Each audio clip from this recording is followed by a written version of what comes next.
Olá, bom dia. Hoje, sexta-feira, dia 7 de fevereiro, a Notícia de Frente está no ar. Agora, às 6 horas em ponto. E eu dou bom dia também aqui ao Antero Paz de Barros. Bom dia, Antero. Bom dia, Nayara. Bom dia, Lúcio. Bom dia, ao telespectador e telespectadora. E o bom dia ao Lúcio Sorge. Bom dia, Lúcio. Bom dia, Nayara. Bom dia, Antero. E bom dia a você que nos honra com a sua companhia. Olha, eu quero começar a Notícia de Frente de hoje falando aí do corporativismo parlamentar. Vamos usar o GD, ao portal Gazeta Digital, agora no início desta manhã de sexta-feira, a matéria aqui do Pablo Rodrigo. 4 deputados votam para colega afastado retornar ao cargo. Tem como colocar aí o GD na tela? Vamos lá.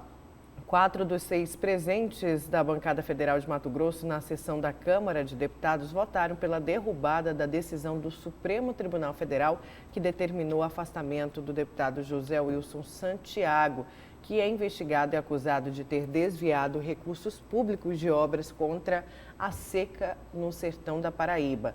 O seu correligionário, Emanuel Pinheiro Neto, Emanuelzinho, Juarez Costa, Carlos Bezerra e Rosa Neide votaram para o parecer pela rejeição do afastamento do deputado paraibano, determinado pelo ministro do STF, Celso de Mello.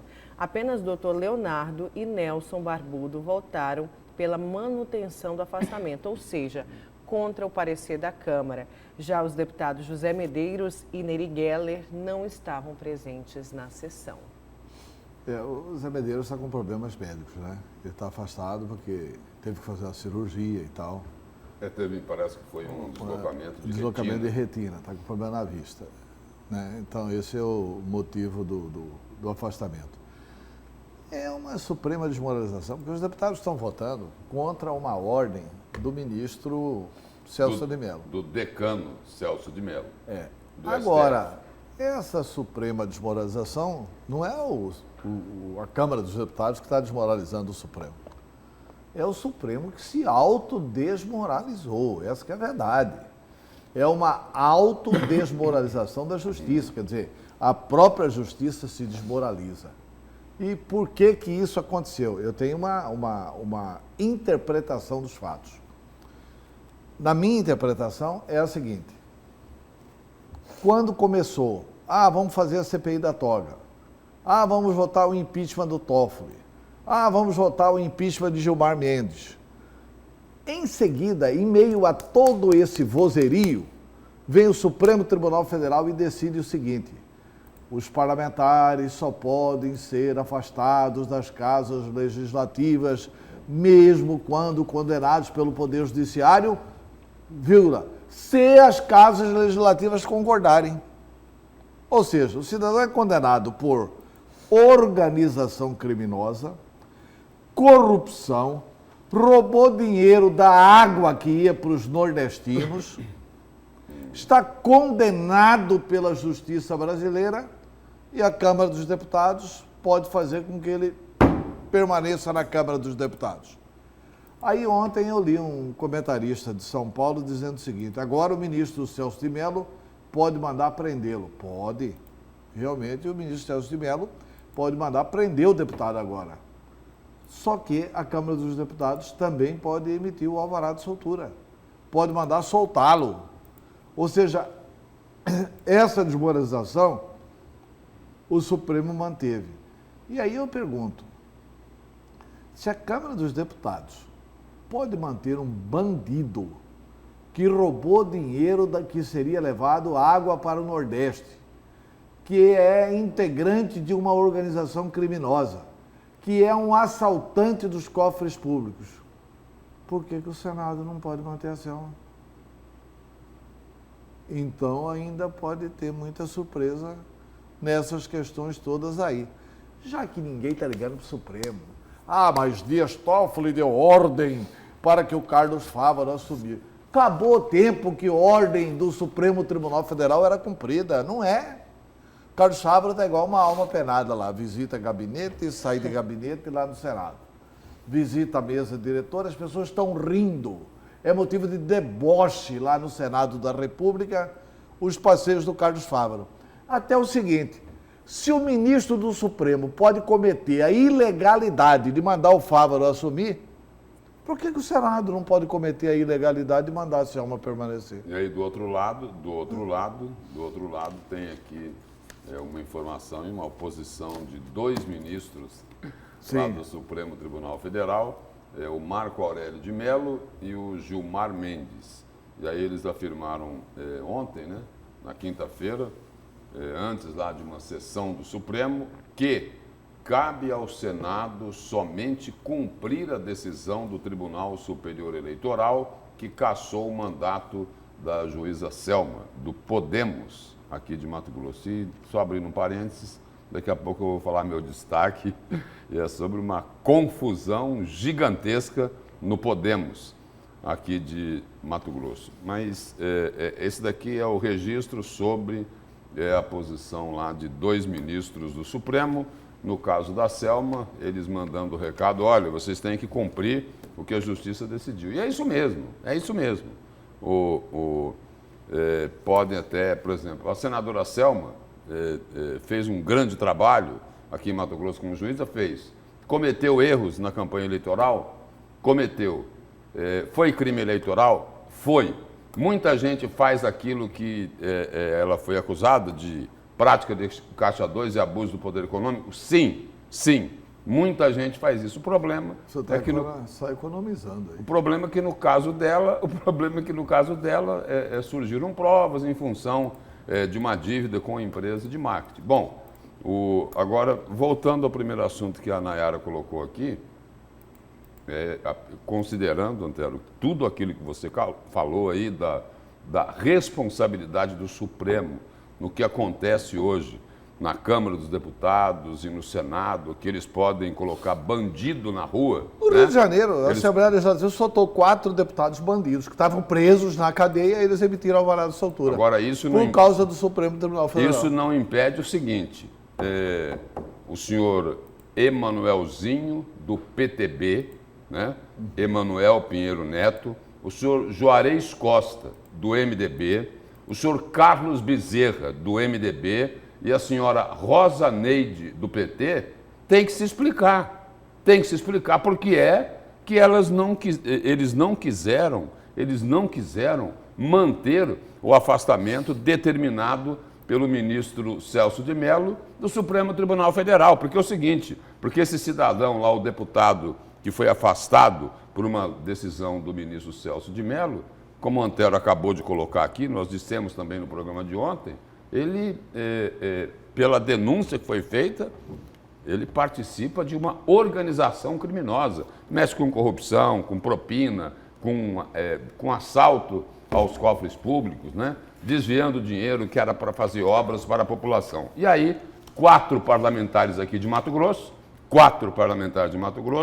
vou repetir, Emanuelzinho, Juarez Costa, Carlos Bezerra e Rosa Neide votaram para anular a decisão do ministro Celso de Mello do STF. Eles têm sim que dar explicações. E o seguinte, do mesmo lado, ao mesmo tempo que se faz a crítica ao posicionamento incompreensível, inexplicável desses 4 deputados, é preciso reconhecer aqui a posição do doutor Leonardo, do Solidariedade, e do Nelson Barbudo, do PSL, nem sei mais se é do PSL, mas a posição deles tem que ser reconhecida. Já afirmou que vai para a Aliança.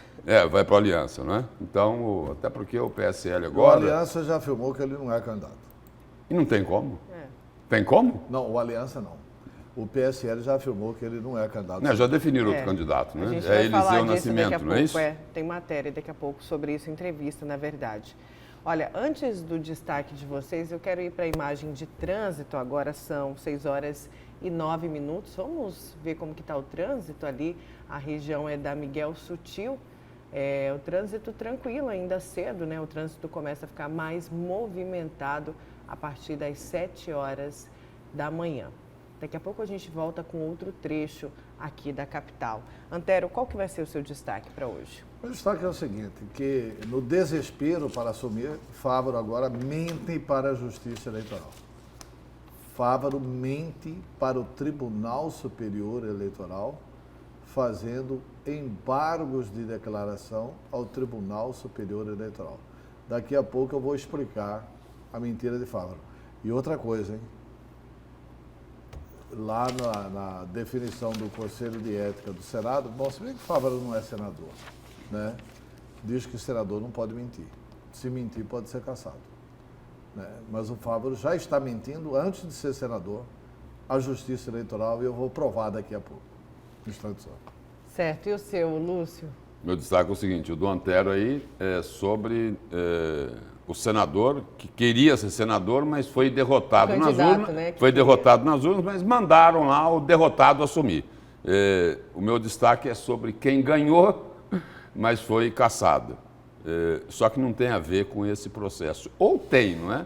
Ou tem de forma indireta. É sobre uma confusão danada no Podemos aqui de Mato Grosso. Um sociólogo está pedindo a expulsão da senadora cassada Selma Arruda por decepção coletiva. Mas não é só por isso, não. Não é só porque houve uma decepção com a juíza Selma, segundo o sociólogo Hélio da Silva, que é filiado ao Podemos. Ele levanta o seguinte, olha, se o Podemos tiver candidato, a juíza Selma, que é do Podemos, não vai apoiar o candidato do Podemos? Porque ele coloca de que ela já teria deixado claro aí que apoiaria um candidato de outro partido. E aí é o seguinte, aí a senadora Selma Arruda reagiu e reagiu de forma dura com o sociólogo. Um trechinho aqui de uma conversinha no WhatsApp. Do Podemos. Do Podemos, que eu ia falar que ela gosta das conversas no WhatsApp. Disse o seguinte, neste grupo há um canalha chamado Hélio Silva que assinou uma representação pedindo a minha expulsão do partido. Esse daí é o meu destaque de hoje sobre o Podemos. Certo, daqui a pouco então a gente fala sobre esse assunto. Olha, e ontem o governador Mauro Mendes foi à Assembleia Legislativa para apresentar um balanço da gestão e anunciar projetos na área de infraestrutura e saúde. Os detalhes com a Luciana Gaviria. O governador Mauro Mendes utilizou o plenário da Assembleia Legislativa por mais de 1 hora. Em seu discurso, temas importantes, começou fazendo uma trajetória desde que assumiu o governo em 2019. Agradeceu o parlamento pela aprovação de importantes projetos, principalmente aqueles que podem proporcionar um reequilíbrio fiscal e financeiro à máquina pública. Mendes quis citar que o projeto de calamidade financeira ainda continua sendo válido para, de alguma forma, ampliar as receitas e tentar, dessa forma, também enxugar as despesas. Falou da Previdência, um tema polêmico que passou pela Casa no ano passado e ficou apenas definido a alíquota de 14%. E nos próximos dias, a Assembleia vai entrar em um novo debate para formar as regras da Previdência.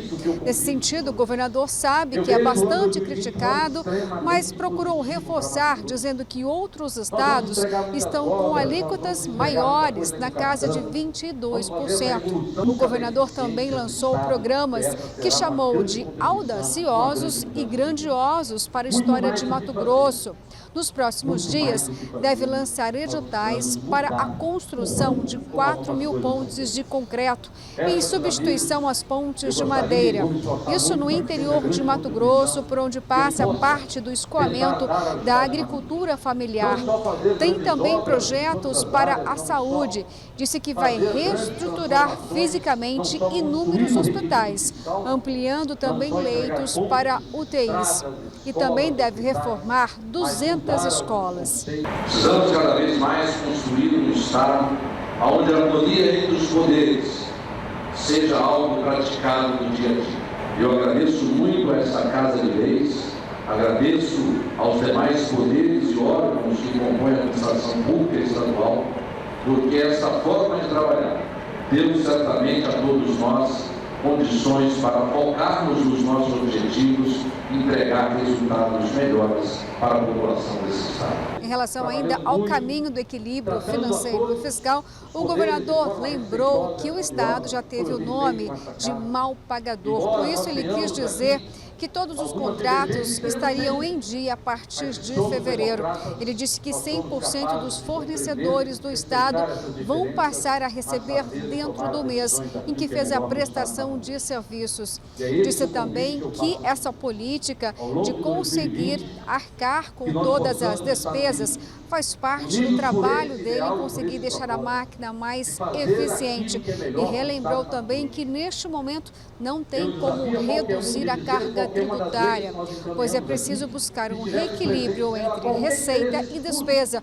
Isso se referindo também à proposta recente do presidente da República, Jair Bolsonaro, em praticamente extinguir ou diminuir as alíquotas do ICMS. No entanto, os deputados de oposição estão rechaçando as propostas do governador, principalmente no que diz respeito à revisão geral anual, do qual o governo já disse que não vai fazer a reposição salarial, pois se o fizesse, iria descumprir com a lei de responsabilidade fiscal, que já estaria extrapolada em 56%, sendo que o limite seria de 49%. Mato Grosso hoje é governado para atender ao interesse dos muito ricos. Desde que assumiu o governo, Mauro Mendes tenta fazer um discurso de crise financeira no Estado.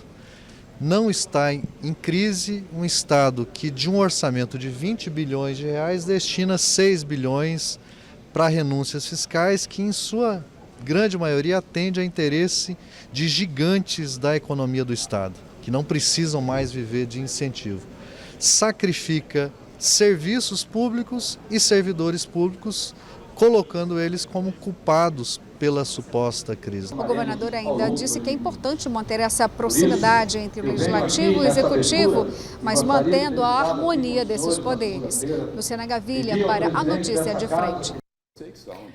Certo, obrigada, Luciana, pela sua reportagem. Vamos aqui à participação antes do comentário dos nossos telespectadores aqui do A Notícia de Frente, que participou pelo 99987-2151. Vamos à tela aqui. Bom dia, senhores da notícia. Mauro Mendes será o governador que ficará na história. O governador que mentiu para seus eleitores, o governador do terrorismo dos servidores. É o Ivonildo do Dr. Fábio. Tem mais participação? Palhaçada. Agora o Legislativo também é judiciário só para livrar bandidos e corruptos da cadeia. Lugar de bandido é na cadeia. Também mais uma participação aí do nosso telespectador. E não esquece de participar aí com a gente. Telefone na sua tela. Não, o Legislativo não é judiciário, né? O Legislativo ele não é judiciário. É que no Legislativo, infelizmente, tem uma boa parte da banda podre da política brasileira. É só isso, né?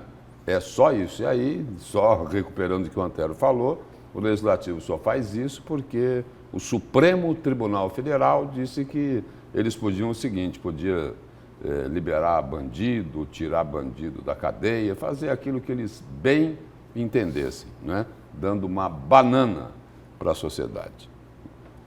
E sobre ali a questão do governador Mauro Mendes, a repórter Luciana Gavilha citou ali na reportagem dela toda essa polêmica, né, sobre aquela proposta do presidente Jair Bolsonaro. É lógico que todo mundo quer que se reduza os impostos, né, mas a proposta do presidente Jair Bolsonaro foi, digamos assim, para falar pouco, foi irresponsável. E aí o governador resolveu brincar também. E usou uma frase de marqueteiro, né? Frase boa, né? Falou assim, olha, me permita uma brincadeira. Respondendo Jair Bolsonaro, é a mesma coisa dele, presidente, chegar aqui e falar, olha, corta sua perna que eu corto o meu dedinho. Essa foi a resposta do governador Mauro Mendes para esta proposta do presidente Jair Bolsonaro. Só que, na continuidade da fala dele, eu acho que ele foi infeliz. Ele disse o seguinte, olha, Se a Assembleia Legislativa e o Tribunal de Justiça quiserem cortar 25% do 12º, ok. Aí ele vai para cima do funcionalismo.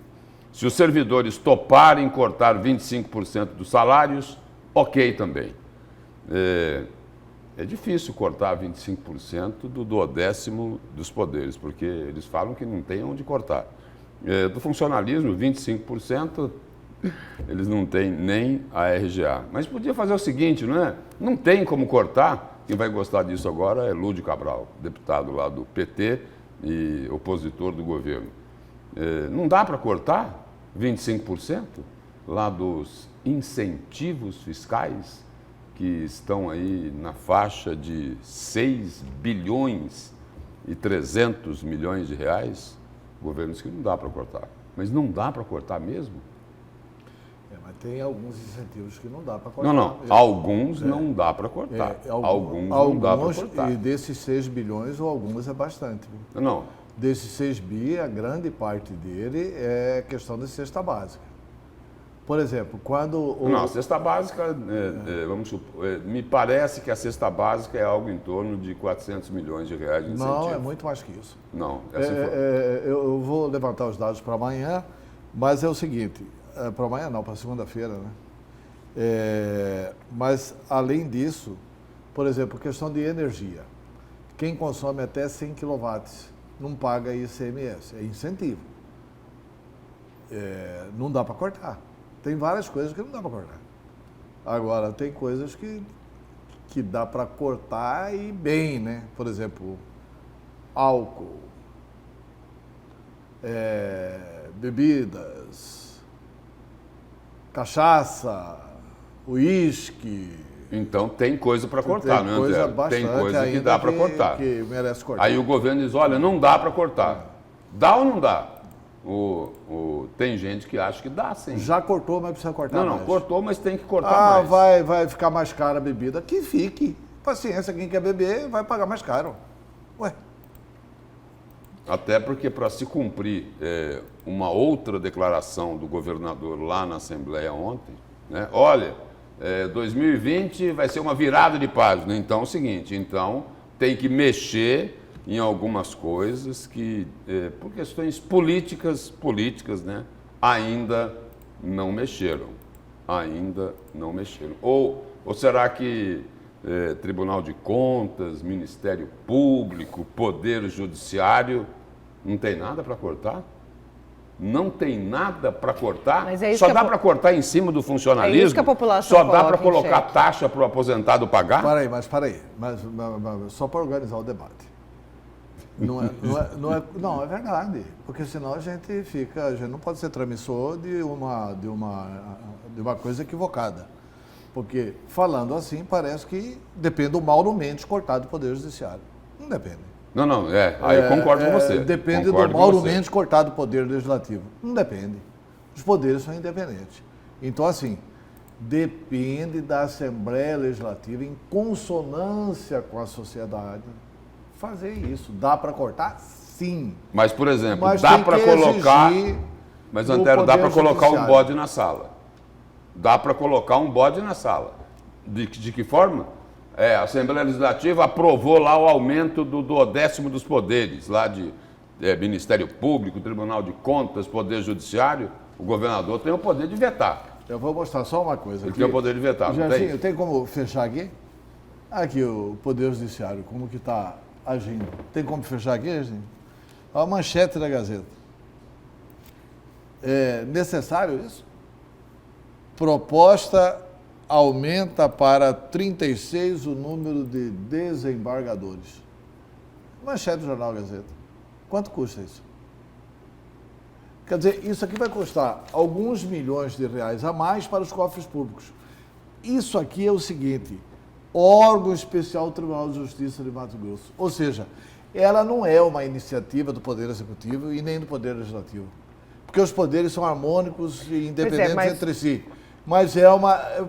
Mas o Lúcio colocou em xeque o veto do governo. O Lúcio está falando o seguinte, dá para fazer um bode na sala. Dá para fazer um bode na sala criando atrito nas instituições. Por exemplo, eu sou governador, e mando para a Assembleia uma proposta para, ao invés de aumentar para 36, diminuir para 20. Vou colocar um bode na sala, abro a discussão sobre a gastança do Poder Judiciário, mas também eles vão abrir a discussão sobre a prestação do serviço jurisdicional. Então, essa coisa é assim, a sociedade, na minha opinião, ela tem que ser educada para cobrar do legislativo, que é do legislativo, do judiciário, que é do judiciário, e do executivo, que é do executivo. Quando o governador diz, nós vamos reduzir 25% aqui do servidor, ele está respondendo o Bolsonaro, que para aceitar a proposta do Bolsonaro, tem que reduzir 25% da Assembleia, 25% da Justiça e 25% dos servidores. Ele está respondendo o Bolsonaro. Porque a proposta do Bolsonaro é inexequível. A proposta do Bolsonaro é uma intromissão na federação. É igual as pessoas. Mas o legislativo agora pode julgar, pode decidir pela justiça? Não pode. Mas a justiça pode decidir pelo legislativo? O Toffoli acabou de decidir. O Toffoli acabou de mandar o Fávaro tomar posse sem lei. Onde é que está a lei na qual se baseou o Toffoli para mandar o Fávaro tomar posse? Não tem lei.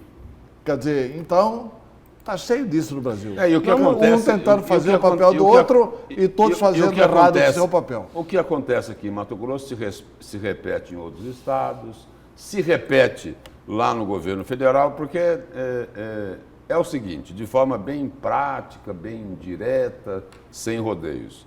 Não mexem com os tribunais de contas, por quê?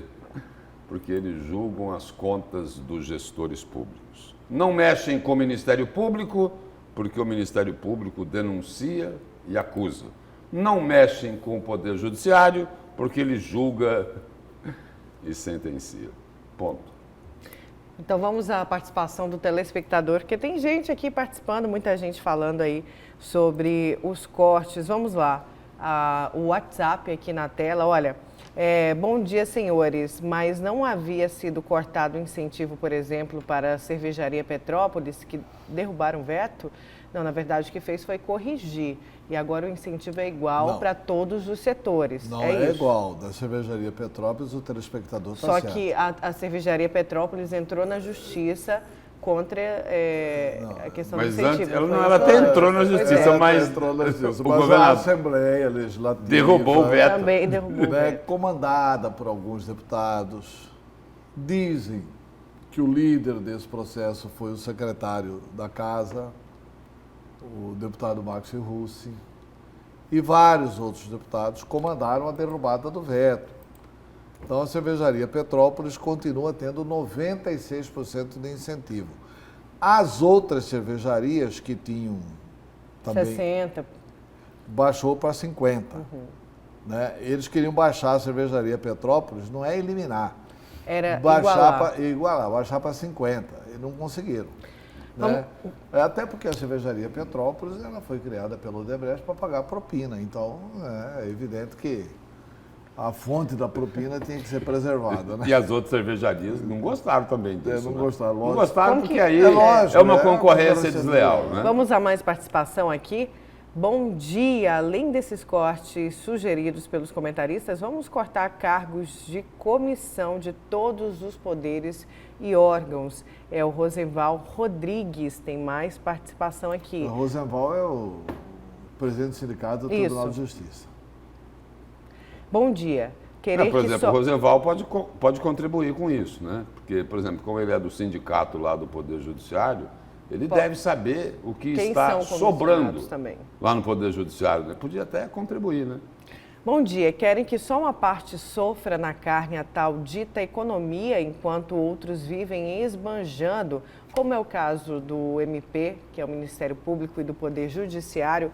Nenhum governador é macho suficiente para mexer nos dois poderes, diz aí o nosso telespectador. Pessoal revoltado também com o aumento de impostos, com a reforma da Previdência do servidor público aqui no Estado.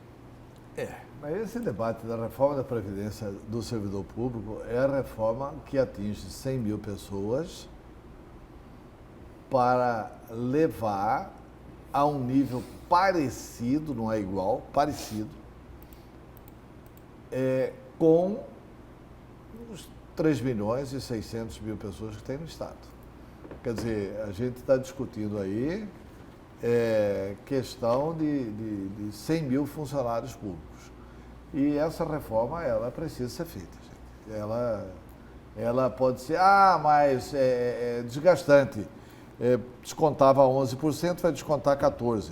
E vai descontar, inclusive, dos aposentados. É desgastante isso. É verdade que é desgastante, mas é necessário. O que a proposta teve de equívoco, na minha opinião, foi cobrar até de 3 mil em diante. Né? De 3 mil em diante,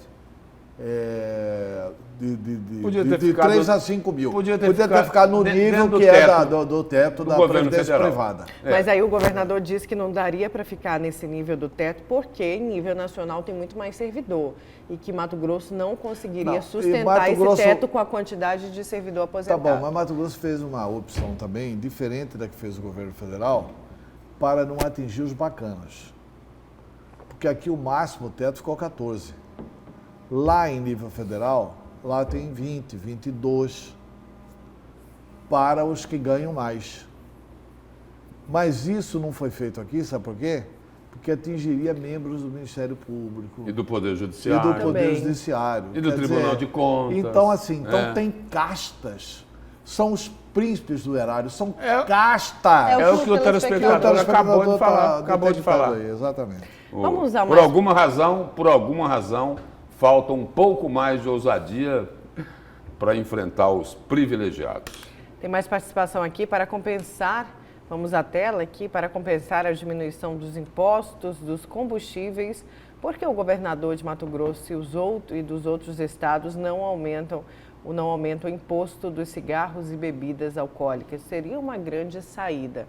E a participação aí do nosso telespectador. É o que o Antero acabou de colocar aqui. Não é nem aumentar, né? É retirar o incentivo deles. Retirar o incentivo e se puder aumentar imposto, aumentar também.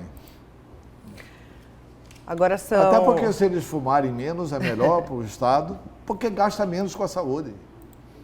Quer dizer, os caras fazem... E também beber menos, né? Beber menos, gasta menos com a saúde também. Entendeu? Só precisa parar de beber. Né? E de fumar.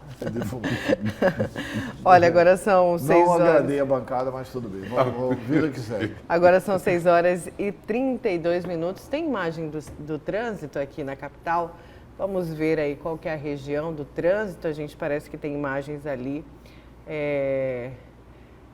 Temos imagens aqui do trânsito? Não? Vamos deixar para... Tá. Não? Aqui, ó. Agora sim, imagens do trânsito ali na Fernando Correia. Agora o trânsito já um pouquinho mais movimentado, né? São 6 horas e 33 minutos. A câmera aí vai abrir um pouquinho mais, dá para ver aí o movimento. Aqui é o viaduto da UFMT, é isso? Não, não. Ou é lá mais à frente? É mais à frente, Lúcio. Depois na Palmiro Paz de Barros. Vamos para mais participação aqui do nosso telespectador. Tem como ir? Aqui é para a tela. Olha, me faz lembrar a eleição de Blairo Maggi. Elegeu-se com discurso contra o FETAB e fez os dois. Lembra, Antero? Pergunta o telespectador. Ele falou contra o FETAB, falou que era um absurdo que gastava com a Assembleia Legislativa e a delação do Riva mostra que ele aumentou a Assembleia para aumentar a propina. Né? Olha, eu não vou nesse negócio de eu mensalmente dar propina. Eu mando dinheiro aí para a Assembleia e vocês distribuem. Vocês distribuem aí. Né? Não foi ele que faz de conta que eu não sei. Não foi ele. E mandou. Aí o Riva contou tudo agora. E aí não foi ele que falou que era um absurdo também? Não, ele falou que ele era muito importante na política porque rico não rouba. Como se pobre que fosse ladrão, né? Eu acho que pobre não rouba, né? Não foi ele que falou que o ICMS da energia era muito alto também? Falou também. Foi? Falou que ia baixar o ICMS da energia? Falou, dentre outras coisas. Olha, vamos a mais participação aqui do nosso telespectador pelo 9. E quebrar paradigma, né? Quebrou, né? Lúcio, para você aqui a participação. Olha, Lúcio, bom dia. Não são castas, são quadrilhas organizadas dentro dos poderes. É o Souza, do Residencial São Carlos. O Souza vai duro, né? Vai forte, né? Pega pesado. Tem mais participação? Vamos aqui a mais uma antes do intervalo. Bom dia, excelência da notícia. O governo vive reclamando que não tem dinheiro para pagar o RGA. E por que ele não vai atrás de quem roubou os cofres públicos e pega tudo de volta ao invés de tirar dos menos favorecidos? E olha que ele sabe com quem está o dinheiro roubado. Sou Simão Lopes. Pois é, mas aí depende do Ministério Público, do Judiciário. O Ministério Público está aí, ó, lambendo rapadura, até hoje não fez aquele processo das imagens, aquelas imagens da operação, né, que o Fux determinou, que era uma operação indecente, etc e tal. E aquelas imagens até hoje o Ministério Público tem 3 anos. O Ministério Público não tomou providência nenhuma. Nem o estadual, nem o federal, ninguém cobra nada. O Brasil inteiro conhece esses ladrões de Mato Grosso e está por isso mesmo. Mais uma participação aqui. Uma pergunta, eles crucificam tantos funcionários, cadê o dinheiro que os corruptos levavam? Eu estudei, lutei para passar num concurso público, trabalhei, colaborei com o Estado, paguei o INSS e depois querem tirar? E essa aqui para o intervalo, viu? Essa aqui é engraçada. Vamos a essa mensagem aqui. Bom dia, Nayara.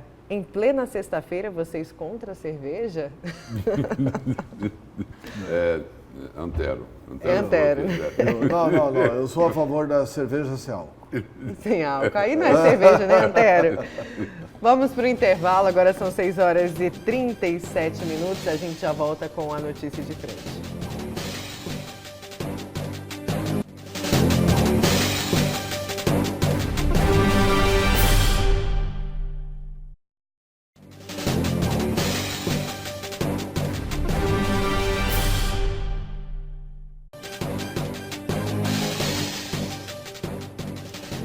Voltamos com a notícia de frente, agora 6h38. Vamos dar mais uma olhadinha no trânsito aqui na capital, na Avenida Miguel Sutil, com a Marechal Deodoro, a câmera passeando. A câmera é da CEMOB, né?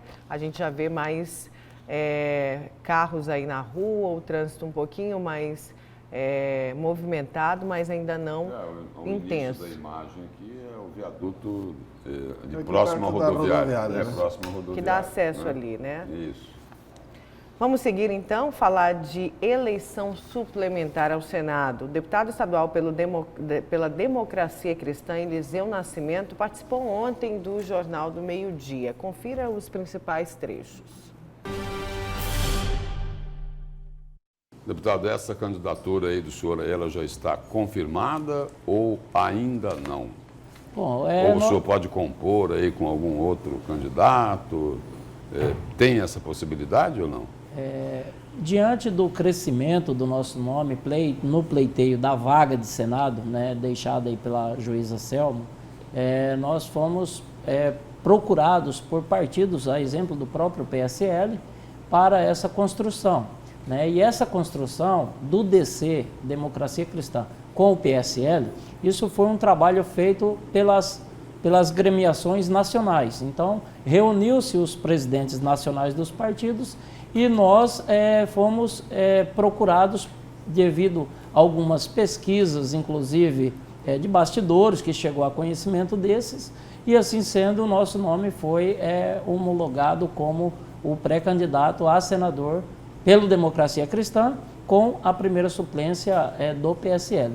Nós já fomos procurados por grupos, né, de outros partidos para recuar e sairmos como primeiro suplente ou até fazer uma construção de composição. Hoje eu estou no mandato de deputado estadual. Este mandato hoje ele tem sido muito positivo para a população mato-grossense, mas nós também somos partidários e também nós visamos também essa busca por uma representatividade maior da nossa população. Agora, qual que vai ser a maior bandeira? Porque o PSL, o senhor, para mudar de partido, deve estar de acordo com todas as ideologias do PSL. E o senhor vai levantar essa bandeira nessa pré-candidatura, nessa candidatura ao Senado, a bandeira do partido, que ficou conhecido aí por ser o partido do presidente Jair Bolsonaro? O governo federal, o presidente Bolsonaro, ele foi eleito pelo PSL, o PSL tem esse reconhecimento, né, da participação do presidente. Outros deputados também foram, inclusive eu fui um dos que levantei a bandeira do presidente Jair Bolsonaro aqui no Mato Grosso no segundo turno, né? Não no primeiro turno, porque nós tínhamos candidatura própria e a fidelidade partidária. Isso é muito importante e respeitado pela nossa pessoa. Então nós fizemos essa construção e essa construção será adotada. Então aquilo que é benéfico, né, adotado pelo presidente nacional, nós iremos trabalhar para que seja aprovado. Então hoje nós temos dentro do PSL o Major Olímpio, que é uma grande liderança e que tem feito um trabalho da mesma forma que é o trabalho independente. Agora o presidente Jair Bolsonaro pode ter aqui em Mato Grosso um candidato dele, né? O deputado federal José Medeiros. E a pergunta que eu faço é a seguinte: como é que o deputado Eliseu Nascimento vai enfrentar aqueles que esbanjam o poder político, de um lado, e tem também aqueles outros candidatos, né, que esbanjam o poder econômico? Sim, nós adotaremos a mesma política que nós sempre adotamos, que é com programas de trabalho de forma a atender os anseios da sociedade como um todo, né, e não um favorecimento de meia dúzia de bacanas. Hoje o governo ele tem seus coligados ali, pretensos candidatos a senador, né, que quer manter aí esse monopólio de governo adotado por ele, né, de taxação, aumento de impostos, ICMS e outros. Temos aí também aí essa gana, né, pela retirada de direitos de servidores públicos, e isso são coisas que nós viemos contrário, né, e nós iremos adotar a mesma política de defender que esses tipos de ações não sejam praticadas lá dentro do Senado, inclusive a pedido do próprio governo, que tem uma força muito grande hoje dentro do Senado Federal e da Câmara Federal, né? Então aquilo que for benéfico, com certeza, como senador, nós traremos ao Estado de Mato Grosso, que seja com parceria ou que não seja em parceria com o governo do Estado. Agora, o que nós não podemos é ser um instrumento usado pelo governo do Estado para adotar coisas que irão prejudicar a população, como é o caso aí dessa taxação aí dos impostos, que está um absurdo aqui no Estado de Mato Grosso. Deputado, o governador Mauro Mendes esteve nesta quinta-feira lá na Assembleia Legislativa. 2020, então, não vai ter RGA. Bom, essa prática do governo de não pagar o RGA, acredito que vai empurrando sempre, buscando dizer que a culpa é sempre do servidor, que a culpa é da lei de responsabilidade fiscal. Hoje eu fiz uma pergunta para ele, Lúcio, na questão da promoção por requerimento dos policiais militares, que estão indo para a reserva, que no ano passado o governo do Estado ele suspendeu o direito da aposentadoria desses militares, porque não estava programado cumprir a questão da promoção por requerimento. E ele simplesmente, de forma resumida, disse que não saberia responder. No ano passado ele alegou que seria devido ao decreto de estado de calamidade financeira. Já este ano ele não sabe responder o porquê que não está sendo cumprido. E além do mais, não sei se a sociedade mato-grossense sabe, né, os policiais militares estão suspensos de fazer o agendamento da sua aposentadoria pelo MTPrev. Não sabemos a que tipo de governabilidade que o governo quer levar e está adotando, né? Porque o cidadão ele contribuiu durante toda a sua vida, cumpriu rigorosamente os seus descontos, e agora que é o momento dele estar indo para o seio da sua família descansar, ele não está podendo porque está suspenso por causa do MTPrev. Então suspendeu ano passado, já ganhou um ano a mais de trabalho de graça, do policial militar e do bombeiro, e agora continua com a mesma prática, adotando, empurrando com a barriga para que os militares não aposentem. Então isso é uma situação muito lastimável que nós temos em relação ao governo e que os militares estão revoltados. E nós, como militar, né, nós temos que trabalhar na defesa disso. Além dessa questão do próprio RGA que você colocou, que eu acredito que ele vai empurrar esse ano e sempre buscando taxar a sociedade ou aumentar impostos para justificar que tem que ser pago, o senhor quer falar, tem que ser pago o RGA. O senhor quer dizer o seguinte, a crise não é do tamanho que o governo fala, é isso? Eu acredito que não seja. Eu acredito que meia dúzia de bacanas estão isentos de pagar os seus impostos e a sociedade está pagando esse alto preço. E sempre tentando fazer o convencimento aos servidores públicos que o governo do Estado está buscando resolver a questão para poder cumprir o RGA. Esse sonho que nunca se realiza. Olha, e o deputado falou aí sobre RGA. Antes da gente comentar um pouquinho sobre a participação dele no Jornal do Meio-Dia, ele que falou também sobre a candidatura ao Senado, quero ir aqui a este comentário da nossa telespectadora aqui do A Notícia de Frente. Vamos lá ao comentário dela. Bom dia. Taxar o servidor público que ganha bons salários como quadrilha é no mínimo irresponsável. Todo servidor já tem uma alta carga tributária, 27,5% de imposto de renda e agora 14% de previdência. Já basta com o deboche com o servidor público, diz aí a nossa telespectadora. Agora, quem é que taxou o servidor público como quadrilha? Eu não ouvi também. Eu acho que talvez ela esteja se referindo às alegações até mesmo do próprio governo. Não, o governo não falou isso. Não estou falando que é como quadrilha, mas enfim, o governo chegou a jogar... Eu vou tentar aqui deduzir o que é. Tentar deduzir. Existe aí uma resistência de uma parte do funcionalismo com relação a uma tal cartilha da ética para os servidores públicos.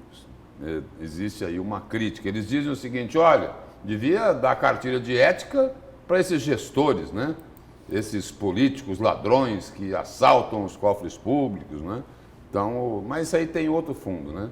Toda essa gritaria aí não é nem por causa da cartilha de ética, que é até interessante que se distribua isso para se conhecer as normas, as regras, não é isso? Alguém às vezes pode ter alguma dificuldade de entendimento, não digo que é o caso dos servidores públicos, né? Mas o problema todo aí é RGA, né? Esse é o problema. Tem mais participação aqui.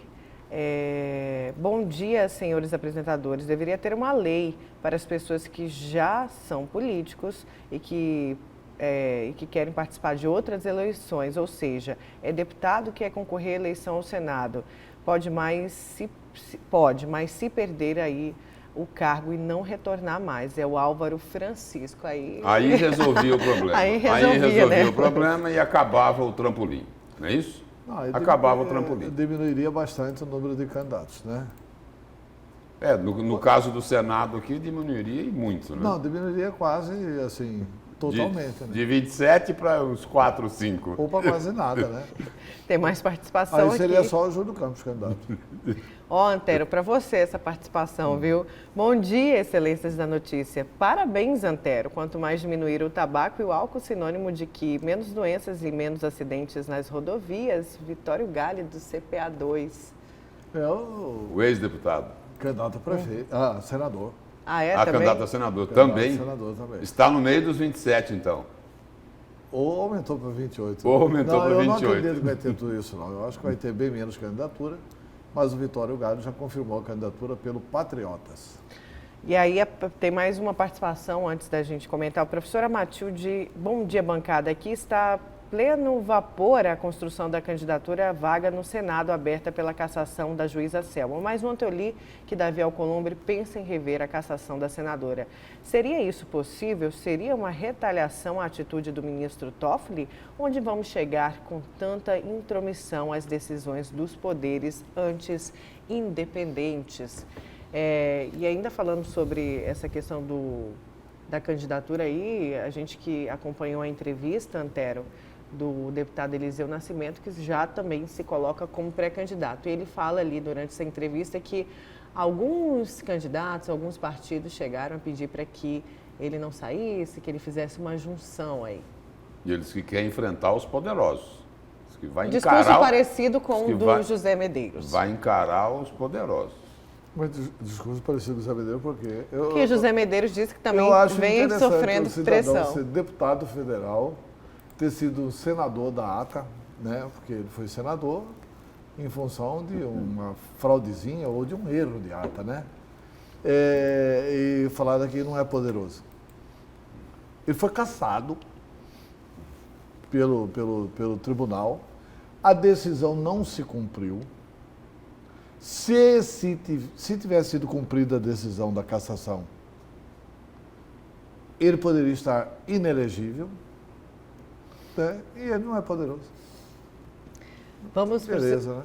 É vice-líder do governo Bolsonaro e não é poderoso. Quem é poderoso é quem que é. É quem não tem cargo nenhum. José Medeiros é um dos poderosos da República.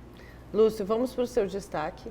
É que quando fala em poderosos, lembra aí dos barões do agronegócio, entendeu? Se refere a os isso, barões, né? Dos tubarões. É rico, né? Isso eu não sei se ele é. Ele não é. Lembra daqueles acordos aí, por exemplo, dos comandantes, daqueles que comandam as forças políticas? Olha, não é que esse aqui vai ser o candidato, esse aqui já é o eleito, entendeu? Votem nele que já está decidido. Vamos para o seu destaque, Lúcio? E o meu destaque é pelo Podemos aí, é do Podemos do José Medeiros. E mais uma confusão aí com a senadora cassada Selma Arruda. Um sociólogo lá do Podemos, o Hélio Silva, ele pediu a expulsão de Selma Arruda por decepção coletiva. Mas não foi só por isso, não. Foi porque ele entende o seguinte, olha, se o Podemos tiver candidato, a senadora Selma Arruda, cassada, ela é filiada hoje ao Podemos. Então ela tem que seguir aquilo que o Podemos, o partido, definir. E aí a senadora respondeu. O senador respondeu, teve uma briga danada lá num grupo de WhatsApp e ela chegou a utilizar os seguintes termos em resposta aqui ao sociólogo Hélio Silva. Ela utilizou os termos púlia e canalha. Bom, aí resumi essa história aqui.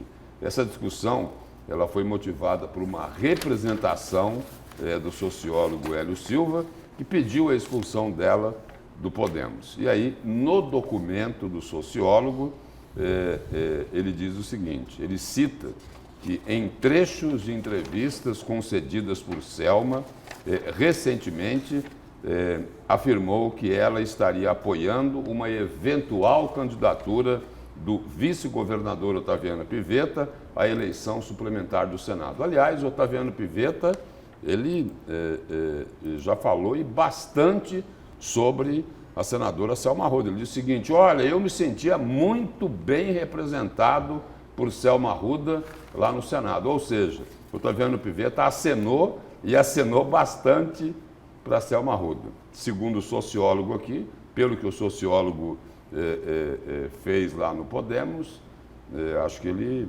entendeu que ela estaria respondendo aos acenos de Otaviano Pivetta. E aí o sociólogo diz o seguinte, que essa postura da senadora deixa evidente o seu descompromisso com o partido, bem como com total indiferença às regras estatutárias e, mais do que isso, a conduta desleal com o partido que a acolheu, que a valorizou e que festejou o ingresso dela no Podemos. E aí o seguinte, de acordo com esse dirigente, Selma estaria ignorando o fato de que o Podemos irá lançar um candidato para a disputa, embora este nome ainda não tenha sido definido. E aí o seguinte, isso daqui foi só o início dessa confusão. E continuou o seguinte, quando tomou conhecimento desse pedido, a senadora fez um desabafo no grupo do qual Hélio também é integrante, um grupo de WhatsApp. Abre aspas. Neste grupo há um canalha chamado Hélio Silva que assinou uma representação pedindo a minha expulsão do partido. Já estou ciente.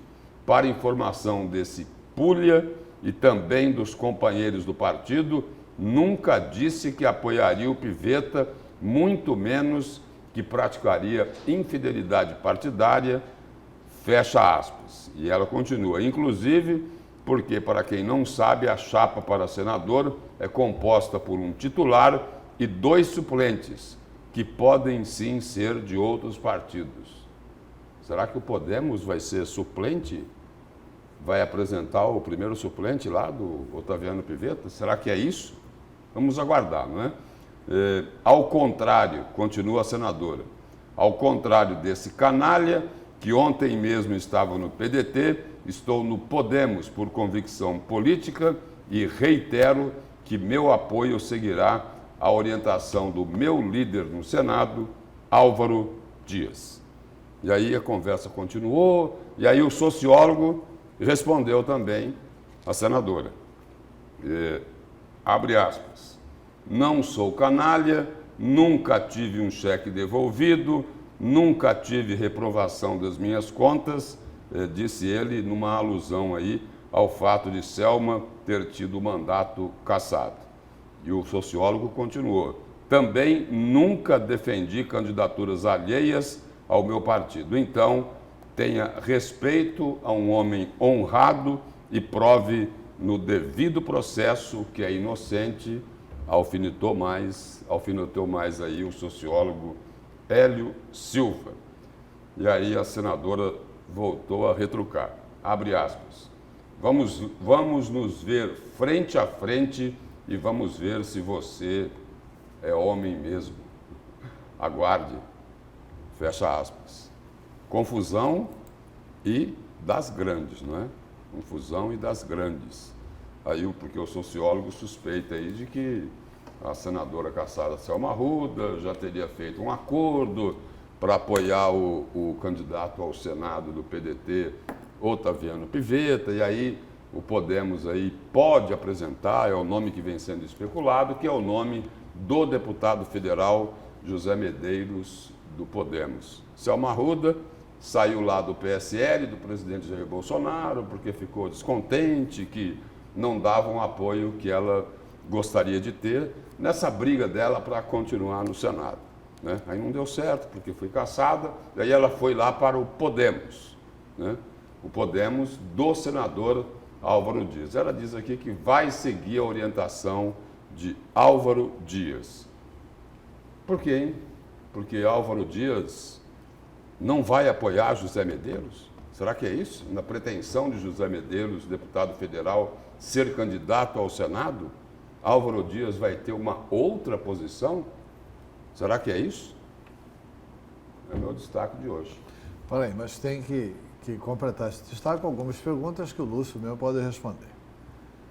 Primeiro, o Hélio Silva já era do Podemos na eleição passada? Muito provavelmente sim, né? Então, na eleição passada, o Hélio Silva, ele que é um sociólogo, etc. e tal, já devia estar no Podemos. Até porque a eleição passada faz pouquíssimo tempo. Segundo, o candidato do Podemos deve ser o José Medeiros. Terceiro, ele está cobrando fidelidade da Selma para a candidatura do Zé Medeiros. A senadora Selma diz que tem lealdade e definirá o posicionamento atendendo Álvaro Dias.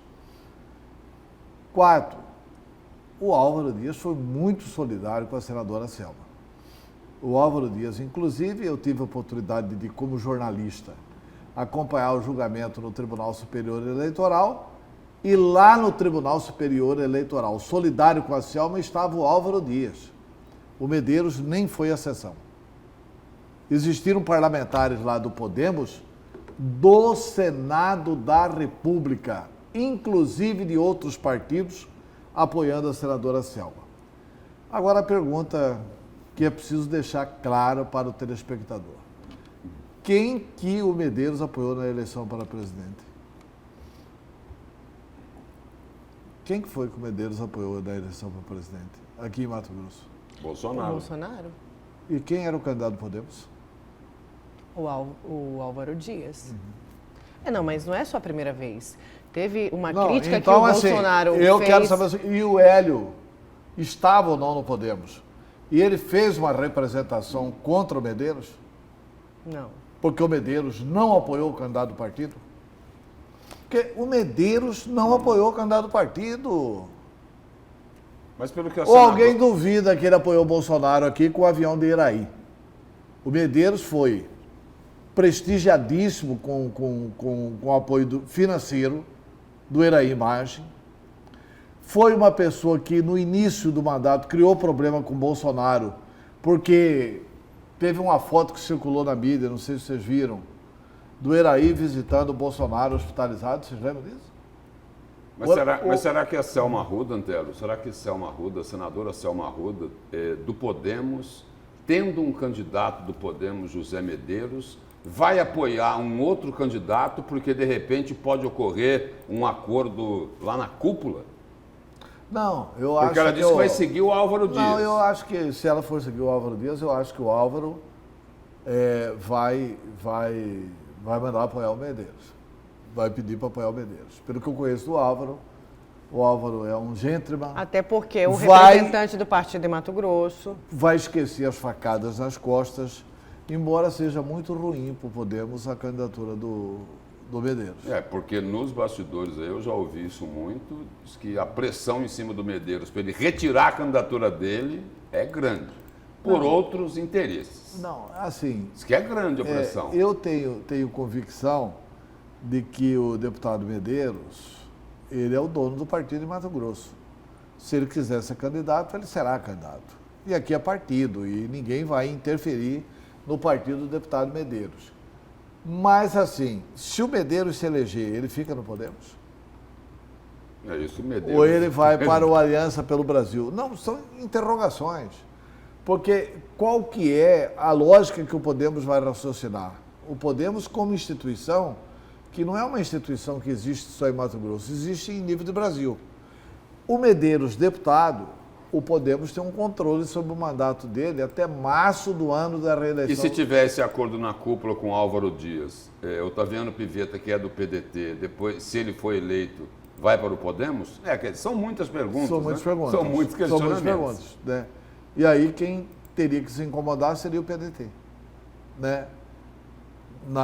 Que já está incomodado. Nesse questionamento, né? Parece que ia ter uma conversa com o Carlos Lupe para tentar ver se esclarecia isso. Não, eu conversei pessoalmente com o Otaviano Pivetta. Ele falou que algumas questões ele ia conversar com o Lupe, que é, por exemplo, o Otaviano Pivetta é a favor das reformas.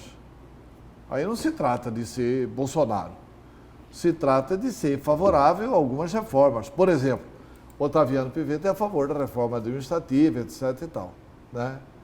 Mas essa brigalhada do Podemos, indiscutivelmente, vai enfraquecer o Medeiros e vai fortalecer, talvez, o Otaviano.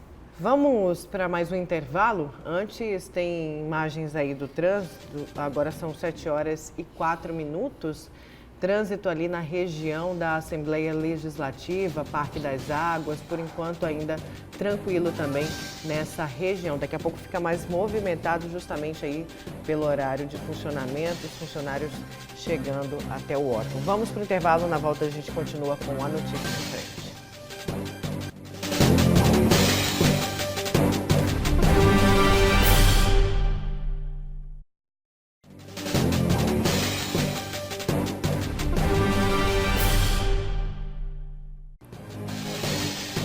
Voltamos com a notícia de frente. Vamos com mais imagens aí do trânsito na capital, agora 7h06.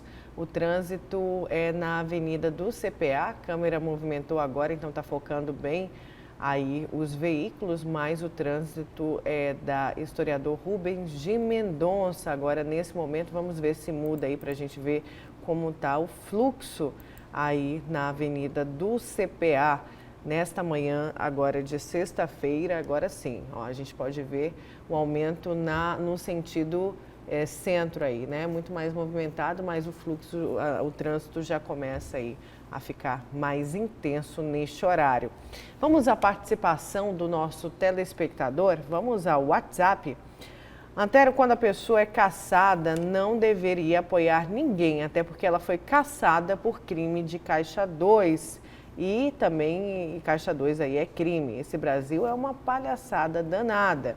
É a opinião aí do nosso telespectador. Não, eu respeito a opinião do telespectador, mas acho que ela continua podendo manifestar a sua opinião. Direito de opinião ela tem e é evidente que vai ser importante, inclusive, a opinião da senadora Selma nesse processo eleitoral. Tem mais participação aqui. Bom dia, bancada da notícia. Infelizmente, no nosso país, os grupos estão preocupados com o próprio umbigo. E o povo? O povo é que se dane. Vai, Cabral, assisto vocês todos os dias. Muito obrigado, Val.